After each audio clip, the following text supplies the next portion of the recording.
Hello, rugby lovers. We meet today to a new podcast, Sport4Life Rugby Mania International. And with us, we have the former international player, um, Paul Griffen, who played for Italy. Hello, Paul. Thank you for accepting our invitation. Mate, it's a pleasure to be here, and I'm looking forward to having a good conversation. And also for me and for us, it's a great honor to have an Italian former rugby player like you, and that we see on the TV playing for Italy at the World Cup, also to Six Nation tournaments. So it's a great honor for us, and thank you once again. Mate, you're welcome. You're welcome. I'm looking forward to answering all questions and telling you what all the Romanian public want to hear. I think they will be very interesting about this podcast, and I want to start to make a little bit warm up before we go in the subjects. And we know in New Zealand because you are native New Zealand, and there rugby is like a religion. And please tell me, how do you fall in love with rugby, and when do you start rugby? Well, basically, I fell in love with rugby. Obviously, like you said, it's a religion. It is a religion. There's a myth that it's a religion, but it is a religion. So I just started playing rugby. Followed my dad. My father played as well. Obviously, in a social level, not in a professional level, but I started playing rugby at 3 years of age in Dunedin, which is in the south of the South Island, where everyone that knows rugby and Super Rugby is now where the Highlanders are, the Otago Highlanders. So I grew up there from the age of three, played rugby, loved rugby, lived with a rugby ball 24 hours a day. And I think, it's probably like every country where you have the number one sport, you just get pulled into it. And it overwhelms you. It takes you in, and as you slowly grow and you improve your skill level, then you really start to fall in love with it even more. And I think that was a big part of my growth and my growing up. And obviously, lucky enough that my dad liked to get into the club on a Sunday, have a few beers with his friends. So I'd be running around with other kids on the ground and kicking balls, tackling, and doing the stuff that you do as a kid. And I think that's a big part of why the passion was so strong. It's amazing. It's amazing. Tell me about rugby in New Zealand. How it's the development there, the federation. You play in school, you play in kindergarten, in college. Tell me more about the rugby in New Zealand, please. You play everywhere. Rugby, it's probably like, comparing it in Romania, it's probably like soccer.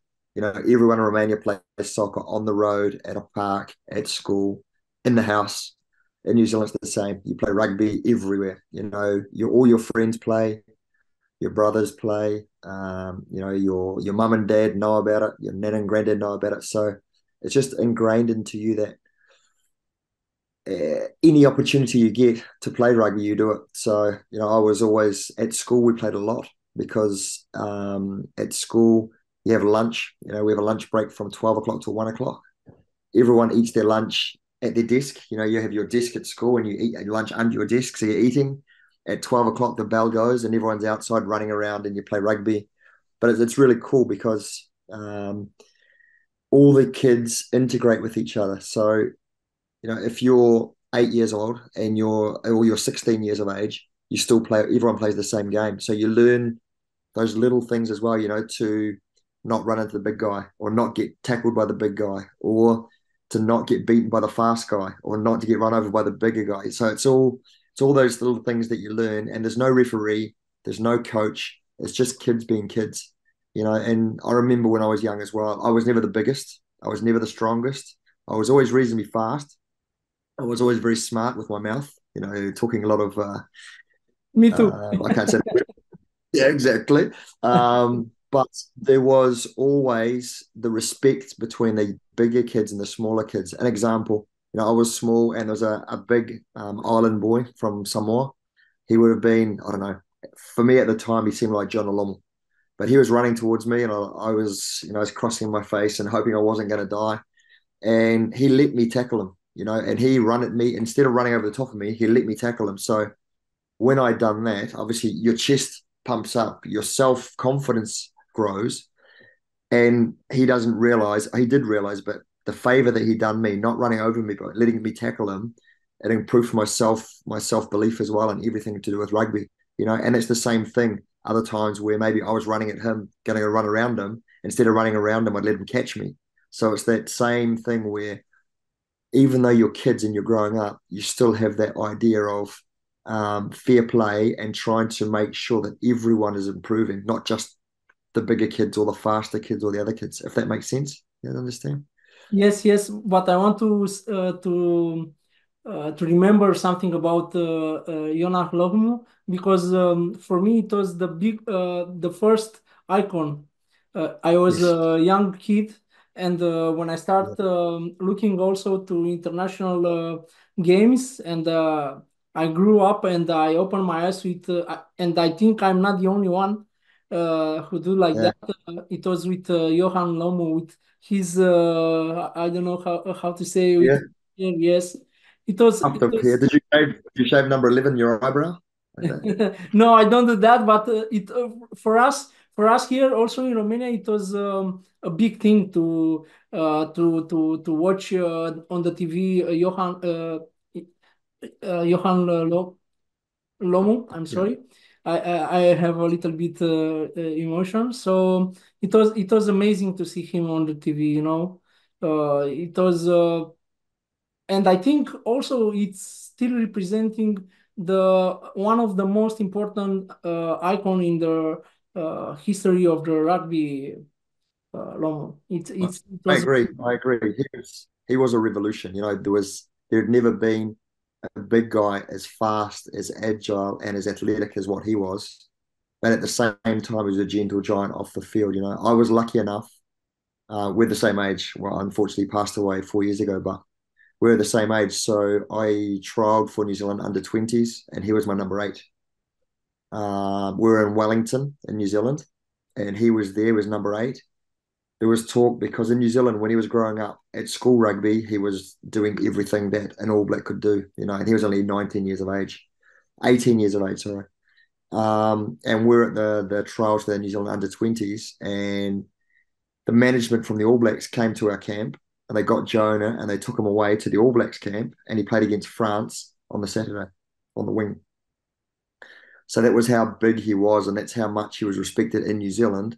And his legacy, obviously, we all know what he done in World Rugby with the amount of tries, running over Mike Cat, doing all those kind of things, which, you know, he'll be someone that people will talk about until the end of time in rugby because he revolutionized everything, being big, fast, and powerful.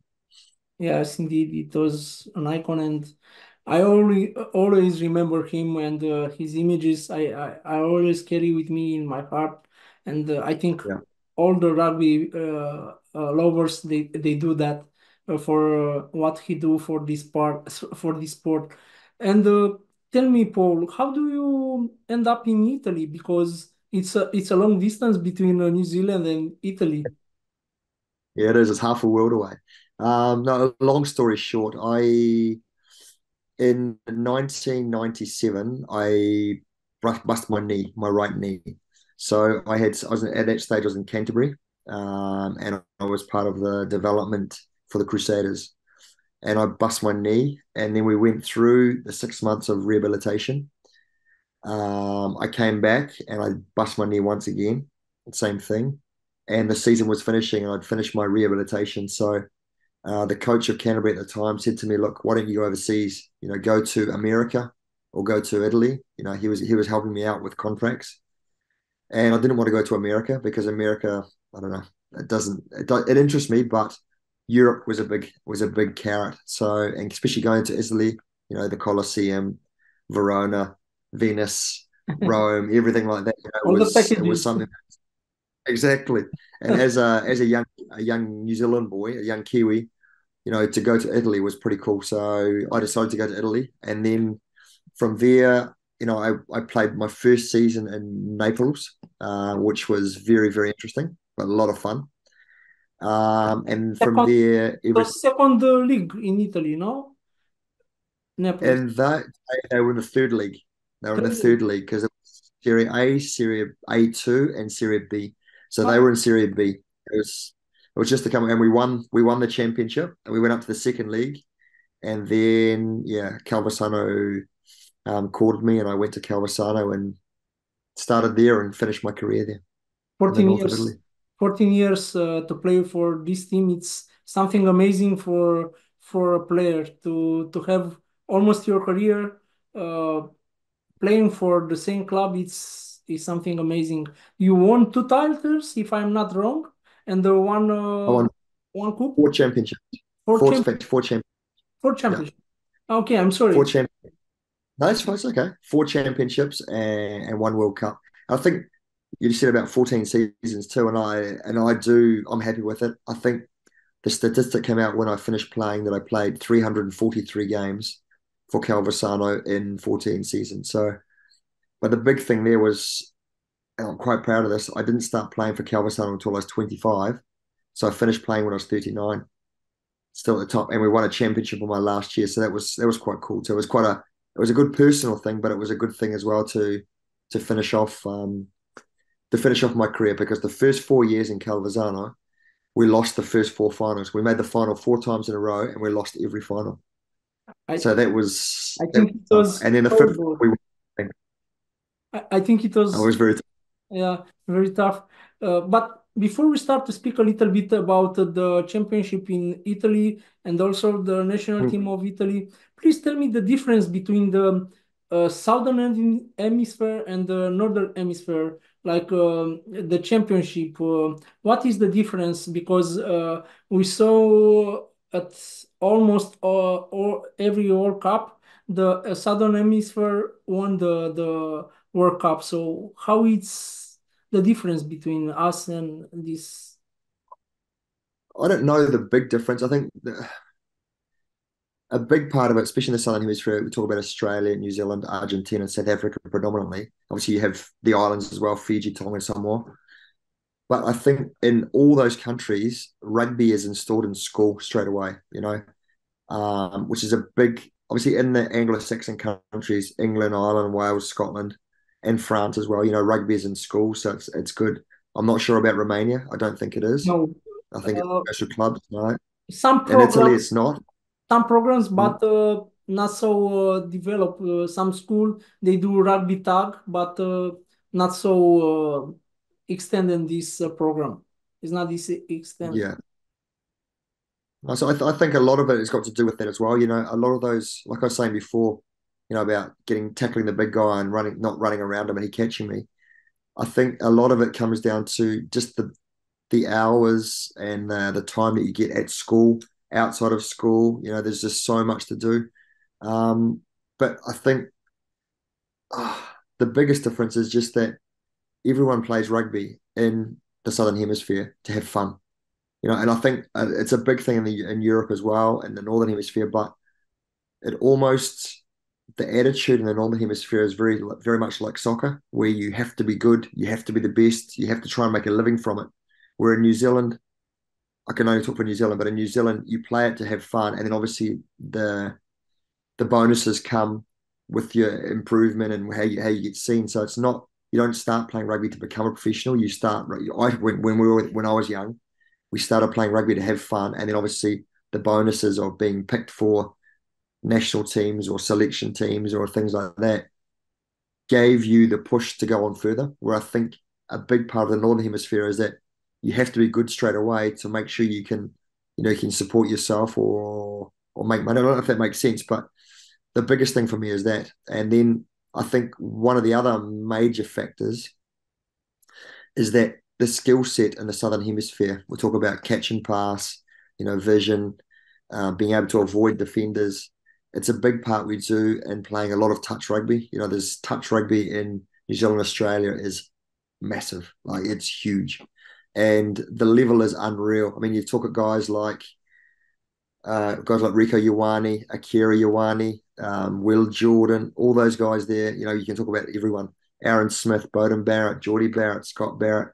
They all grew up playing touch rugby as well. And it just gives you those extra skills where you've got to make decisions in really short spaces of time. Your skill set's got to be really, really high. So you're passing, your depth, your running lines, and I think that that rolls over as well into the rugby. I think it gives us a massive base as a young kid, and then if you want to go on, you can. If you don't, you don't have to. But it just gives you the possibility to not have to think about executing those skills because you've already honed those skills in. So you're thinking about other things when you're doing that, if that makes sense. Yes, You know, yes. so I know what I are think that's a because also when I was a young player, we do yeah, the training a lot of rugby touch. yeah, It was also keep us how say involved in the training. It was fun. yeah, It was something that we can play against one each another, and yeah, it was a lot of fun for us, and also for our imagination, to look for the space between the players, the gaps, and everything, So it was very very fun for me, and I was very very happy when I was playing rugby touch. Maybe also in Europe, we need to make more popular this kind of training. I don't know how to say. exactly. And that's one thing that I didn't say rugby touch on purpose, but I know in Ireland I've got a friend who played rugby here, played rugby in Australia as well, and he went to Ireland to play rugby, but he is now the director of touch rugby in Ireland. And he's in all the schools, all the major colleges in Ireland play touch rugby now as well. So the next generation of Irish players coming through, you can imagine the skill set. Their skill set now is already very, very good. But with touch and their footwork and stuff, you can imagine what the next generation is going to be like. So in Ireland, I know touch rugby is getting very, very, very big. Oh, I hope also for Ireland because they never make the next step on the World Cup. So I think they deserve for what they represent like a nation in rugby, Yeah, and I hope soon we'll see them winning the World Cup because I think next to France, they deserve also to have a World Cup in their trophies. only if they're playing South Africa. If they play New Zealand, they can't win. It's impossible. Yes, yes, it's very difficult to win against these national teams. New Zealand, South Africa, Mm, they always came with something new, and they mm. surprise you with something that you never think of. So it's very hard to play with these guys. Exactly. But jokes aside as well, I mean, I was joking about Ireland. I do hope they win a World Cup.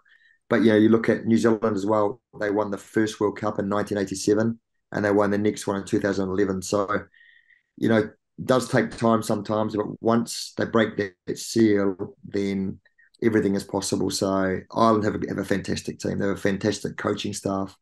They've got a great infrastructure as well. So I think, them and France, along with the normal superpowers of rugby, New Zealand, South Africa, England as well. I think the next World Cups will be very, very exciting. Tell me a little bit about the Italian rugby league and also a little bit of the national team because we saw Italy came in from five to six nation, and for me it's like they have sometimes they go up, sometimes they go down with their performance. So I want to ask you why is that? Because they are never constant with their game. Yeah, I don't have the answer, Bogdan. I don't have the answer. But I think, a lot of it when, I was lucky enough when 2000, when the Six Nations Italy became part of the Six Nations. The rugby then was, I think there was 12 clubs in Italy. And that was it. There was 12 clubs. There was good level of foreign players as well, like back in Romania as well. I remember there was some really good foreigners too. Yeah. And they helped lift a lot, and they encouraged the Italians to work harder. They developed a better work ethic. They developed a better understanding of rugby. They developed their skill sets better. So I think the rugby improved dramatically, and maybe at that time too, other countries still underestimate Italy because they were a country that just been accepted and they weren't going to do well, but they beat Scotland the first game, and then things rolled on a little bit. And then I was lucky enough to be involved in probably the most successful years of Six Nations between 2004 to 2007, where we Oh, had quite a few wins. And I think there the biggest difference was that we still had only, I think it was 10 clubs, but it was just club players. And a lot of those players, the better players that were in the national team, were overseas. So they were in France. You have Sergio Parise, the Bergamasco brothers, Gonzalo Canale, Alessandro Troncon. You had Castro Giovanni, who was in England. Carlos Nieto was in England as well. So Marco Bortolami. There's a lot of guys playing overseas, enriching their knowledge of rugby and their skills of rugby. And then they come back to the national team and they'd bring that back and we could share it. And, you know, the quality of the Italian championship was very high and the quality that they were playing was even higher. So I think it all amalgamated together quite nicely. And then basically that period from, let's probably go 2012 to last year, or last year. Yeah, probably was last year, 2022. There was probably that 10 years where the franchises came in. So we had the Zebra, or first it was Eroni and yeah. Benetton. And the Eroni disappeared and it became Zebra and Benetton. And I think with those two teams taking probably the best 80 to 90 players out of the Italian Championship dived. And the two franchises the first couple of years didn't go very well. And I think there was an influence on what, happened in the national team because to be part of the national team then, they changed the rule that you could play overseas. So everyone had to come back home and play in Italy. And because you're playing, this is my thought, because you're playing in a team like the Zebras or Benetton and they weren't winning regularly, losing become a bit of a habit. And to break habits, you need to be in a team where you're there or thereabouts, you're trying to win games. And I think, for 3 or 4 years, both the franchises struggled and Italian rugby was really, really struggling. So it's And I'm not saying they were badly, but it was just they were in a situation where being able to win games which were tight, they weren't used to. So there was that game where you're winning by 2 points with 10 minutes to go. You didn't know how to manage the game. And all of a sudden, you're losing by 10 in the end. So it became very frustrating for everybody, myself included, I wasn't playing, but you understood how we could get better and how we could do it. But just it was a matter of being able to have that strength in that moment to be able to execute at the right way to get the points on the board to maintain that lead or to increase it and seal a game, to seal a victory. If that and makes sense. it's a little bit correlate between those teams and the how say the performance or the not so good the performance of Italy of the last years. It was a little bit correlate between those two franchise and with the national team. I understand, but please tell me how the Italian rugby evolved from 2000 until these days. The infrastructure and also the how the federation evolved in to develop the rugby in Italy. Okay, well, for the first probably 9 years, it was just like I was saying before. It was just on the foreign players coming in, and rugby boomed because Italy got accepted to the Six Nations, and they played in Rome. They won their first game. Diego Domingos is a big name as well. Alessandro Troncon, and they were always on TV. They were always doing things a bit like maybe Marius Tinku or what's his name, Vlaiku. Vlaiku, or someone like that, the big names of Romanian rugby, they were always in the public eye. So people were attracted to rugby and they came and watched, and there was some attractive games. It was good. But I think that first period, it was okay. And then from 2009, and then the infrastructure, sorry, and the junior rugby was good because parents saw rugby as being healthy. They saw it as being a good game. It was good values and everything was going well for rugby. And obviously then people started taking interest in the All Blacks. The All Blacks came to Italy 3 or 4 times and people would always go there. The stadiums were always full. I'll never forget, and I think it was 2008. The All Blacks played in San Siro, the soccer stadium in Milan. Yeah. 85,000 people, and the stadium wasn't sold out, but there might have been 83,000 people. But after they'd done the haka, everyone came there to watch the haka. After they'd done the haka, 20,000 people left. All they wanted to do was to be part of a live event where they could listen, appreciate, and absorb the haka live. And that was unreal. It's crazy. Yeah, it's something. Yeah, I never heard this story, so it's quite No, it is crazy. interesting. Because it's a once in a lifetime opportunity. When you live in New Zealand, you see it all the time. When you're on TV, you see it all the time. I don't think the All Blacks have ever toured Romania, so Romanian people probably haven't seen it live unless they've been overseas and seen it in another stadium. So it is one thing there. The All Blacks travel, but they don't travel very often. So when they come to Italy or they go to, let's say they go to Uruguay or Argentina, people go there because the big attraction is to see these guys whacking their thighs and opening their eyes and poking their tongues out. So it's a big part of it. But then getting back to Italy, I think 2009 they opened the first under 20 academy, and that was over in Tuscany, and that was kind of like a start of a process where for the next until I think 2021, so it's 12 years. There was academies. There was one academy for I think it was about 5 years. Then it went to 10 academies. So there was an nine under 18 academies and one under 20 academy. And then from there, the national under 20s started performing really, really well because they were getting better quality coaching with all respect to other coaches. They were learning about rugby. They were living rugby. Physically, they're getting better. Their decision making, their skill sets were improving too. And I think over from 2000 and I think it's about 2017 to 2022, or even last year, Italian under 20s compete with everybody. They beat England last year. They beat France 2 years ago. They beat Wales regularly. They beat Ireland regularly. They beat Scotland basically every year. They go to the World Cup and they had a couple of good wins there too. So everything is kind of the infrastructure has been going really, really well, producing what we have now in the national team. A guy like Michele Lamaro, the captain, the Canoni brothers, Tommaso Menicello, Gabisi, they've all gone through the academy system and they've all learnt and they've picked up contracts offshore or in the two franchises.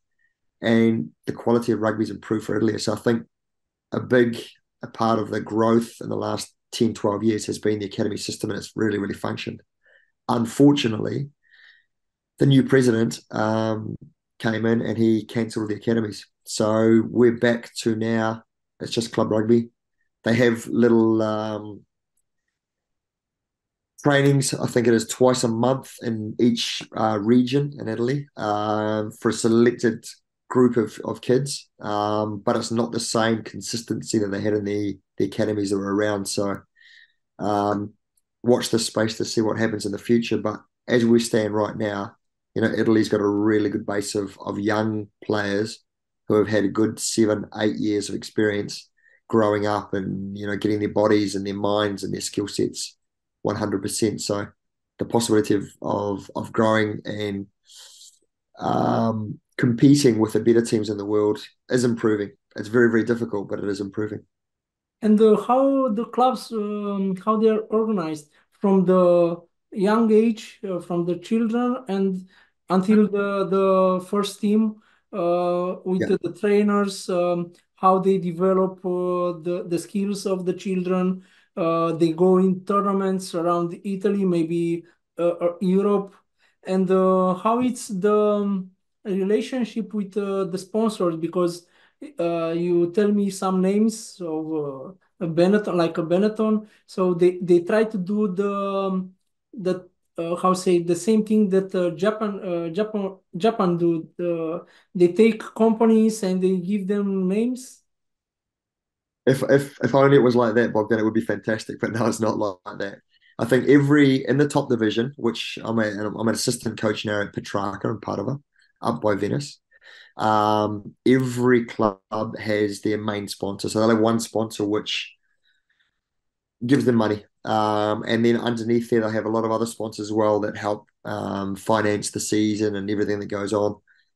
the lower you go down to second division, third division, fourth division clubs, there's a lot of little sponsors and maybe not a big sponsor. So it becomes more and more difficult. And I think, the economic crisis, I think COVID as well, didn't help a lot of people, and like we talked about before as well, everyone that's involved in sport, a lot of people in Italy want to either sponsor soccer, volleyball, basketball, and now tennis because Senna is winning every tournament. So everyone wants to be involved in tennis, So it's become very, very difficult for rugby. Back in the day, there was a lot of money.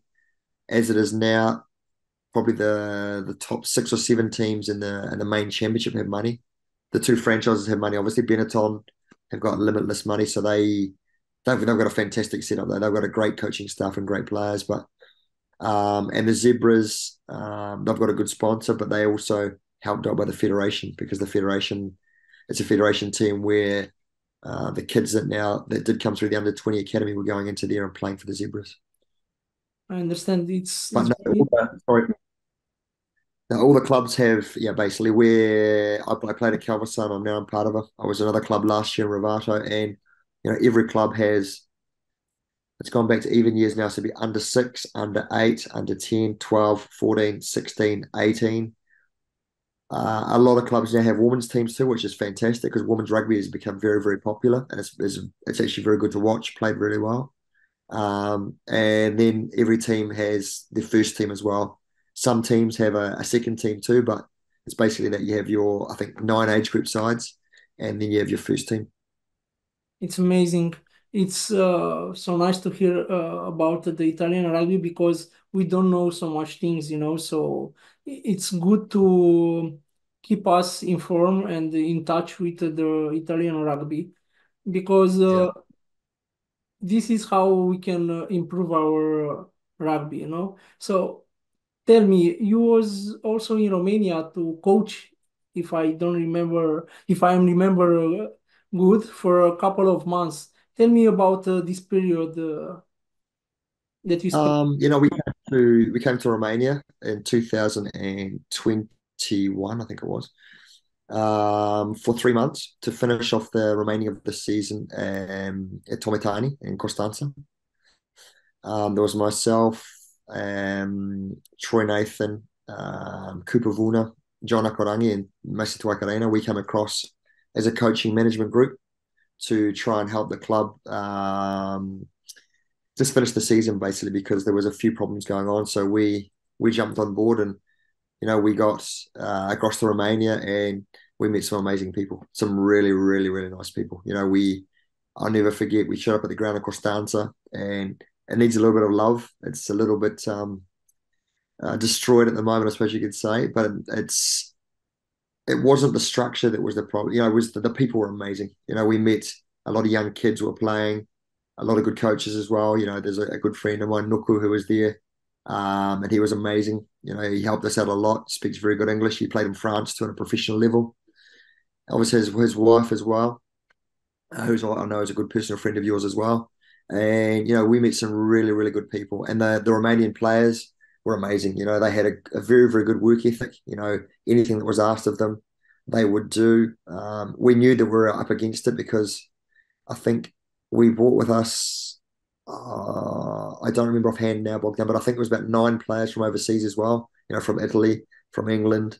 Two guys come up from Australia.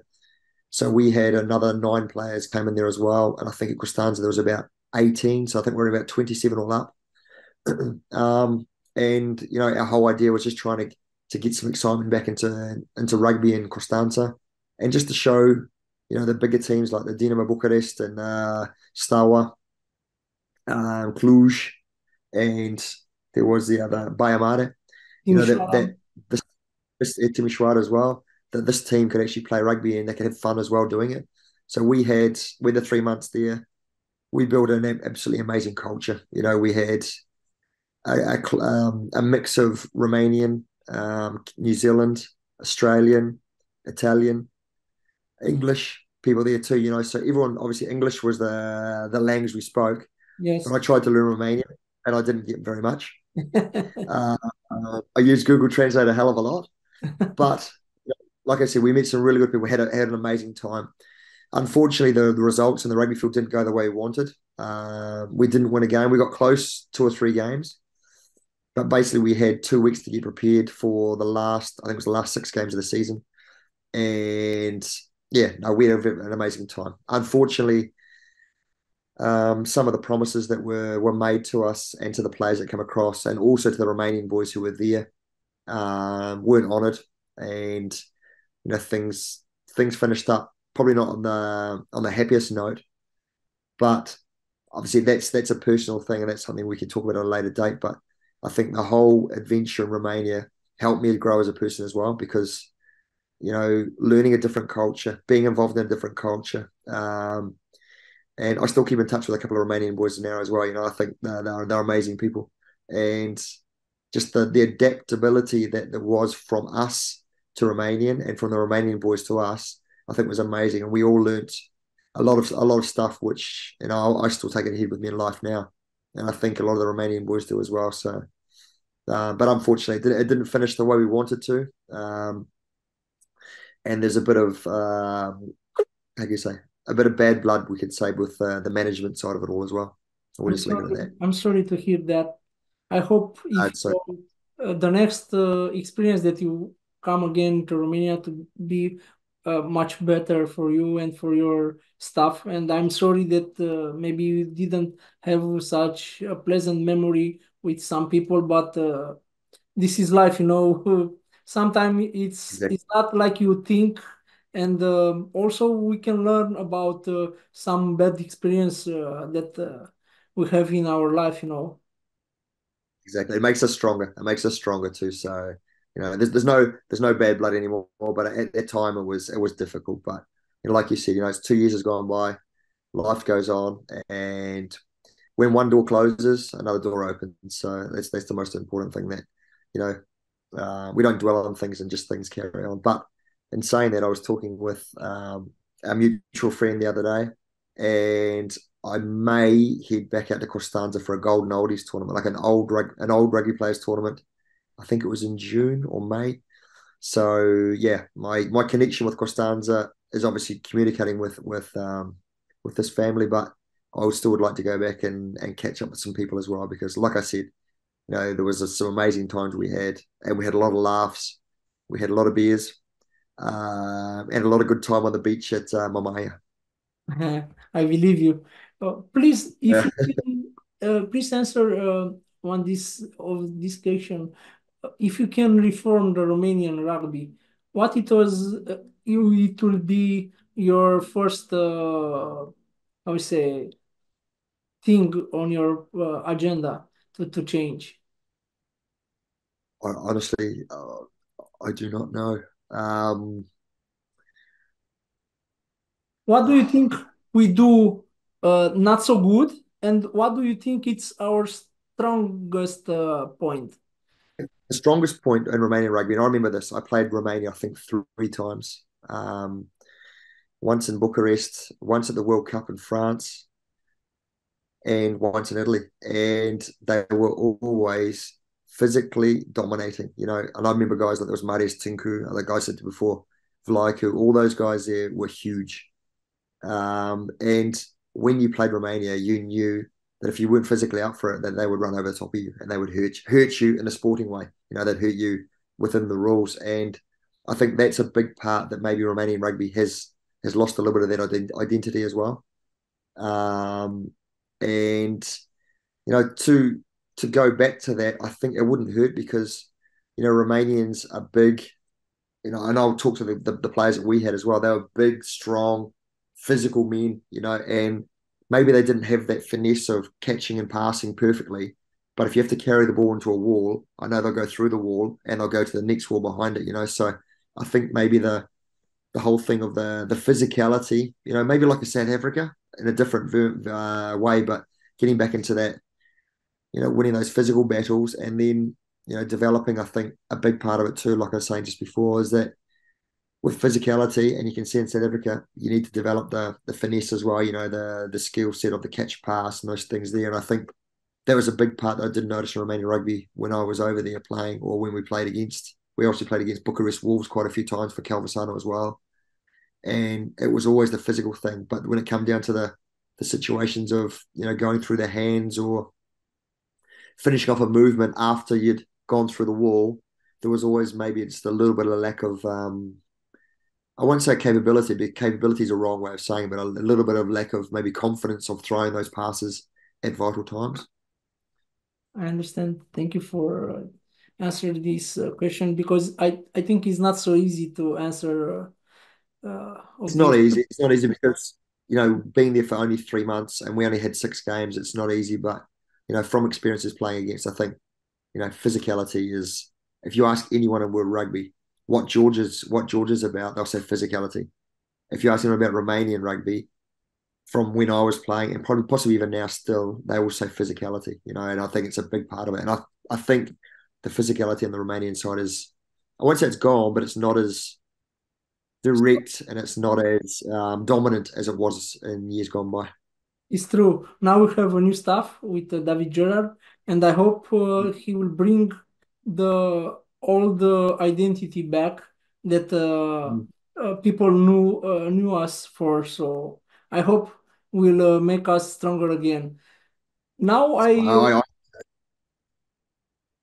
I know you also are involved in Haka Global Camp, and maybe you Yep. can tell us more about that because people, Mia, I think they don't know much thing about this project. Yeah, no, Haka Rugby Global is a company that was founded by a friend of mine. I think it's 12 years ago now. He's a Kiwi as well. His name is Troy Nathan. He was part of the coaching stuff when we went to Tomitani in Constanza. He founded it with a friend of his as well. And basically, what it is, it's just these camps of 3 to 5 days where kids get a chance to live a Kiwi experience. So, they come in, these kids will come in, they could be in Romania, they could be anywhere in the world. I think next, in 2 weeks' time, they're having the first camp in Mozambique in Africa.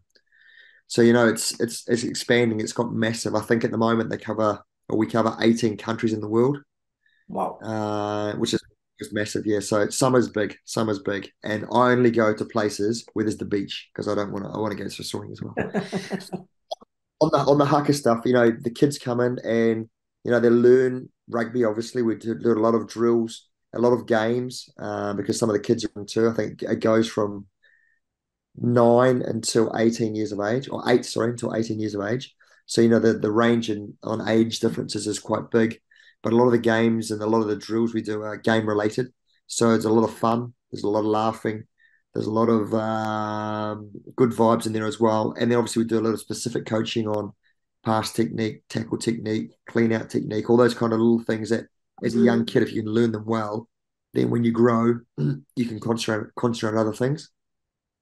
And then a big part of it is the New Zealand culture. So, we go on there, we teach them our waiata, which is in Māori, it's a song, the Māori culture. So we teach them a song in the 3 days or the 5 days.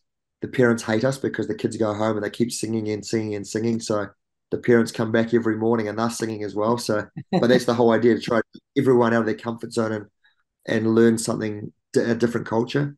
And then we teach them our haka as well. We have a haka of our own, which is it was created by Troy's cousin, and we teach the kids the haka as well. So the whole idea is that in New Zealand, when you go somewhere, you come, for example, then you come to my house. When you come to my house, I'll welcome you. I'll welcome you with a haka, with a song. We'll go into my house. We'll have food. We'll have a drink. We'll have a laugh. When you leave, we'll sing, and you go, and it's gone. If I don't know, let's say Manuela comes up in 2 minutes later, and I've got to do the same thing for her. So I have to welcome her, sing to her. She comes in, we do. So when we start the camps, all the new kids get welcomed onto the field. So they'll start on one end of the field, and we'll welcome them on with a song and a haka. Okay. Then the parents aren't there, the parents are gone. So when the parents come back after 3 days or 5 days to get their children, we wait at the end of the field. The parents, myself or Troy or one of the other coaches, will walk the parents on, and the children will do a haka and a song to the parents. So it's a way of welcoming the parents into their world that they've lived for the last 3 days or 5 days. And it's a very very emotional way. A lot of parents cry. You know, a lot of the kids, you know, their eyes are popping out of their heads, and you know, like the All Blacks, and they're Yeah. out everywhere. But it's very very powerful, I think, because you know, in such a short space of time, we can relay and we can teach and we can let them understand the power of New Zealand, the power of the Māori culture. You know, and I think it's a big part of growing up. You know, and doing a haka, a lot of people don't. You know, a lot of kids don't want to do it because don't want to be embarrassed. They don't want to feel silly. But our big thing is that no matter what you do, no one's going to judge you. And in the Māori culture, you don't get judged. You could be 500 kilos, you could be 1 kilo, you could be 50 meters tall, you could be 1 centimeter tall. No one judges you. So everyone is accepted. And I think it's a big part of it. The whole thing with the haka camp is inclusion and making sure that everyone has a fun time. But we build that culture. And a funny thing about it is that, you know, we talk with clubs in Italy. There's one big one, and we went to Sweden and we done a camp up there with, I think it was about 87 kids. 3 days, song, haka. They're all from different clubs around Sweden, around Stockholm. About 3 months later, we got a message from fathers, from all different fathers from these kids that were there, and they ended up playing a tournament in Stockholm, and all the teams were there. And there was, you know, maybe in one team there was 4 kids from the haka, one team there was 12. They all got together and they haka off. So there was, you know, there was Tommy Tani, Stawa, Bayamare, Timo Schwara, and they all haka off against each other. You know, everyone was standing around. All the other players that weren't there were standing around. They're going, "Geez, I want to go next year. I want to learn this stuff." So it was a really, really big thing. It's really, really cool. So, you know, it's a cultural thing. It's about building world leaders for the future, you know, especially on sporting terms. But it's not just about sport, it's about life in general. You know, just trying to make better people, make people understand that difference is acceptable, that difficulty is accepted, and that people can make mistakes, but you just got to get up and keep going on with it. So that's the whole kind of motto behind the haka rugby, and it's amazing. It's an amazing experience. I can imagine it's an amazing experience as a kid, but as a coach, it's unreal because the feedback you get, you know, you see someone, you teach someone something, and you just see their eyes light up, and it's like, you know, we've got in there, and they've picked it up, they understand it. You know, hopefully next year they'll come back and we can try and, you know, ask questions. You know, have you improved? Has it got better? What have you learned? What have you taught your friends? You know, because a lot of the kids, they'll go home and their friends that aren't rugby players, they won't play soccer, they won't play tennis. They'll teach them the haka, they'll teach them the song. So kids that haven't done it are learning as well. So I think that's a big part of it. It's just passing on word of mouth and creating a bigger, better environment, bigger, better world. It's amazing. It's something amazing that what you tell us, and I hope also the people from Romania they will have the opportunity to see your project there and to live this experience that for me it's something amazing. Also, I hope I will see here in Belgium uh, one time and we'll meet also in person, you know. So I hope I will get the chance to know you and maybe to become friends like you are with Nuku and Manuela. So for me, it's I tell you when we spoke first time, it's a great honor to speak with you and to learn from you because your experience it's for me something amazing. And I want to ask you in 12 days, we'll have the Six Nation tournament that will start. And you play 5 times, I think, in Six Nation tournament, if I'm not wrong. 5 times, five Five times, times. five editions. And it becomes more and more popular, this tournament in Romania. And I want to speak with you about the feeling, what you live on this tournament, what is the experience for a player who have the chance to play against the biggest national team in Europe and in the world. It's amazing. It's amazing. I can't say anything else. You know, I was lucky enough being a New Zealander, you know, to be selected for Italy after the time frame of playing in Italy. It was a massive honor, you know, and I think, you know, it was myself and another South African guy, a guy called Roland Di Marinho. We debuted together, and it was just amazing. It was amazing. It was amazing time for us personally, amazing time for our families, amazing time for everyone that we grew up with as well. Just being able um, to prove to everyone that we were good enough to go and play at the best level. And I think it wasn't so much proving it, but it was just being accepted by the Italian national team and the Italian public more so as a foreigner, that we could represent their country with honour, and and do it enjoying ourselves at the same time. And obviously, I think a big part of it was too that myself and Roland, especially, we wanted to learn the Italian national anthem. So when we played our first game, we sang the national anthem 100%. I don't remember singing it, but everyone was said you were singing it, and the game went just so quickly as well. It was just an amazing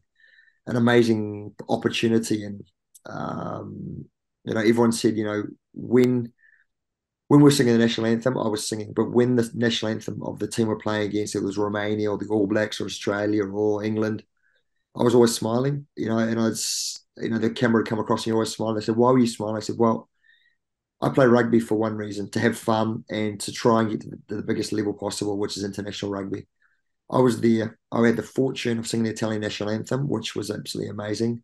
And I had the fortune to be in Twickenham, to be in Bucharest, to be Paris. in Cardiff, and listen to the other teams supporters singing the national anthem. I said, you can see it on TV, you can do it in a grandstand, but when you're on the field and there's 46 players on the field singing, listening to 80,000 people, 100,000 people singing, it is one of the coolest things in the world. So that's the reason I was smiling, because you've got to soak it up. If you don't smile, I think you'll become a nervous wreck and it'll become very difficult to play well. It's true. The last question, because I don't want to keep it so much, and I want to ask you about your plans, about your rugby coach plans, and Yeah. what is your philosophy? My Like, philosophy is please, sorry. mm, please. Sorry. Uh, my As a rugby coach, my philosophy is, I want my players to have the highest skill set we can, and obviously, like I said before, in Italy, it's very much similar to Romania as well. If I ask someone to run straight and hard, they will. If I ask someone to run straight hard to fix a defender and pass the ball, they will do it, but maybe not as good as they can. So a lot of my coaching philosophy is to try and to upskill players so that they can be as efficient at any time on the field. So at the moment, I'm a skills coach for the skills and backs coach for Padova, in the top division of Italian rugby, and I really enjoy it. And I think a big part of it too is that with rugby in general, especially in Italy, possibly in Romania now as well, I think we can't come off the field saying, "Oh, maybe I should have tried this, I should have tried that." I've always lived by and I always played by it as well. When I'm on the field, if I see something, my natural instinct says to me, "Do this," then I do it. It could have a good result, it could have a bad result, but when you make a decision, and I've always lived by this, when you make a decision, it's always right. Even if it doesn't have a good result, it's always the right, because if you start second guessing yourself and say, "Oh, maybe I could, maybe I couldn't," then it's never going to go well. But when you're decisive, either it goes good or it goes bad. But at least you've made a decision and you've tried to execute and make it become as positive an outcome as possible. So I think that's my big thing now, trying to get people to understand that when you make a decision, be 100% convinced that that's the right decision, because 99% of the time it will be. There might be the time where it's not, or you throw a bad pass, but when you're convinced, you can do things well. And like I said before, if we can convince people to do that and upskill them in their skill set, then you can become a very competent player. And a competent player can become very confident. Excuse me. Don't worry, don't And a worry. confident player can become exceptional, because they don't have to think about the little things that they have to do. They already have them in their bag, and they can go on to do whatever they want in rugby. And I think that's a big part of it. Just confidence and being able to believe in yourself. Very nice. And the last question, I promise you, if you want to give any advice for a young player, what will be your advice for him? Advice: be yourself. Be yourself. We can, everyone wants to be Dan Carter. Everyone wants to be Johnny Wilkinson. Everyone wants to be Antoine Dupont right now. Um, you know, use them as role models, but be yourself. I think a big part of it is that trying to be yourself. And I do want to be. No, I don't want people to be Paul Griffen. I want people to be Bogdan. I want people to be Manuel. I want people to be Nuku. But I want them to express themselves. And maybe you can try and mirror some of the things that your idols do. Like a Dupont, like an Aaron Smith. You can try and do that stuff, but always remember that it's an evolved player that you're trying to imitate. And if you're trying to imitate an evolved player, it becomes difficult as well because they have a lot more experience than what young kids do. So I think as a young kid, I think it's just be yourself, enjoy what you do. Um, and the biggest thing is always have a smile on your face because a smile on your face means you're enjoying yourself.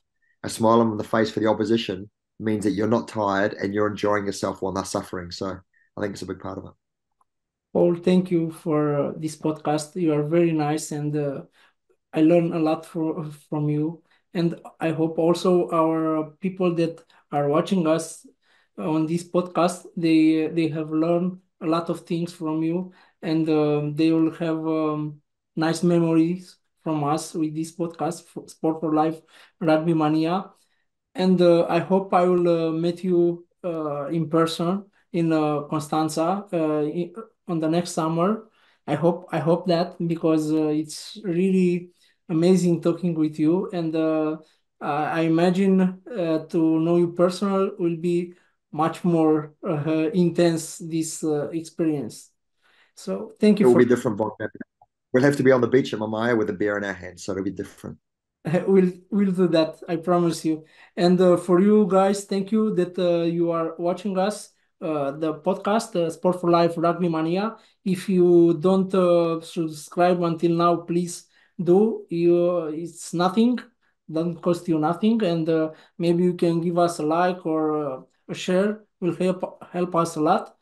Until next time, I salute you and I say goodbye. Have a nice day. Drink a beer and enjoy our podcast. Thank you, Paul. Mas